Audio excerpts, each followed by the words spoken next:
नागौर सांसद हनुमान बेनीवाल की केंद्रीय सड़क परिवहन एवं राजमार्ग मंत्री नितिन गडकरी से उनके आवास पर मुलाकात हुई। बेनीवाल ने कई विकास कार्यों और सड़कों के निर्माण में भ्रष्टाचार की जांच करवाने के संदर्भ में नितिन गडकरी से मुलाकात की थी। गडकरी ने मंत्रालय के आधा दर्जन अफसरों को तलब करके बेनीवाल के साथ बैठक रखी, जिसमें कई बिंदुओं पर चर्चा की गई थी।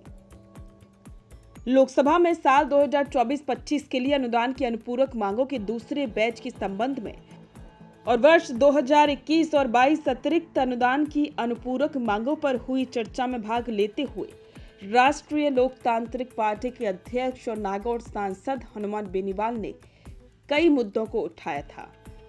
सांसद हनुमान बेनीवाल ने कहा कि सरकार आज अतिरिक्त बजट की मांग कर रही है, लेकिन केंद्र द्वारा किसी भी राज्य के लिए या किसी योजना में बजट का आवंटन होता है तो उसके व्यय की प्रभावी मॉनिटरिंग केंद्र को करनी चाहिए।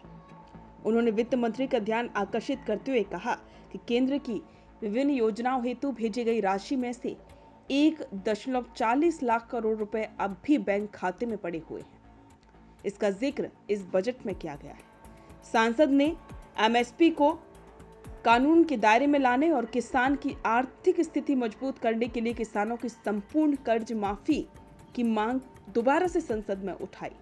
सांसद हनुमान बेनीवाल ने कहा कि देश में पेट्रोल, डीजल और घरेलू गैस की कीमतें आसमान छू रही हैं और इसलिए सरकार पेट्रोल और डीजल और घरेलू गैस की कीमतों को कम करने के लिए त्वरित कदम उठाए और महंगाई को नियंत्रित करने के लिए ठोस उपाय करके आम आदमी को राहत प्रदान करे। सांसद हनुमान बेनीवाल ने कहा कि जल को लेकर पंजाब समझौते के बावजूद राजस्थान को उनके हिस्से का पूरा पानी नहीं मिल रहा। वहीं नहर में पानी कम आने की वजह से श्रीगंगानगर जिले से लेकर जैसलमेर के मोहनगढ़ तक किसान सिंचाई के पानी की कमी से जूझ रहे हैं। नहरों में पंजाब से आ रहे गंदे पानी से राजस्थान की 1 दर्जन जिलों के लोग बीमारियों से जूझ रहे हैं। सांसद ने नहरों के गंदे पानी की आवक को बंद करने और राजस्थान के लंबित जल विवादों का निस्तारण करने की मांग उठाई।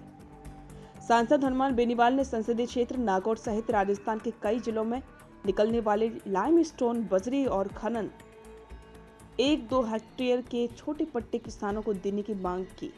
वहीं हाल ही में गुजरात के व्यापारियों को फायदा पहुंचाने के लिए बेराइट्स, क्वार्ट्ज और फेल्सफार और अभ्रक आदि को माइनर से मेजर मिनरल में सम्मिलित करने की अधिसूचना जारी कर दी। इससे राजस्थान के लाखों छोटे उद्योगों को नुकसान होगा, उनका काम काज प्रभावित हो जाएगा। ऐसे फैसलों की सरकार को वापस की समीक्षा की, ऐसी उन्होंने मांग की।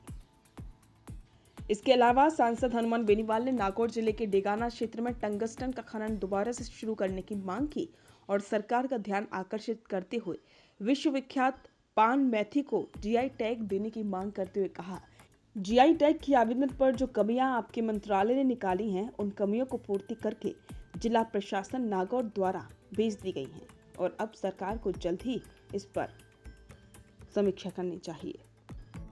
सांसद हनुमान बेनीवाल लगातार क्षेत्र की कमियों को बताते हैं। इसके अलावा बीजेपी के बड़े नेताओं से मुलाकात भी चर्चा का केंद्र बन जाती है। सवाल उठते हैं, क्या वाकई में हनुमान बेनीवाल आने वाले चुनावों में बीजेपी की तरफ रुख करेंगे? ये भी एक बड़ा सवाल है।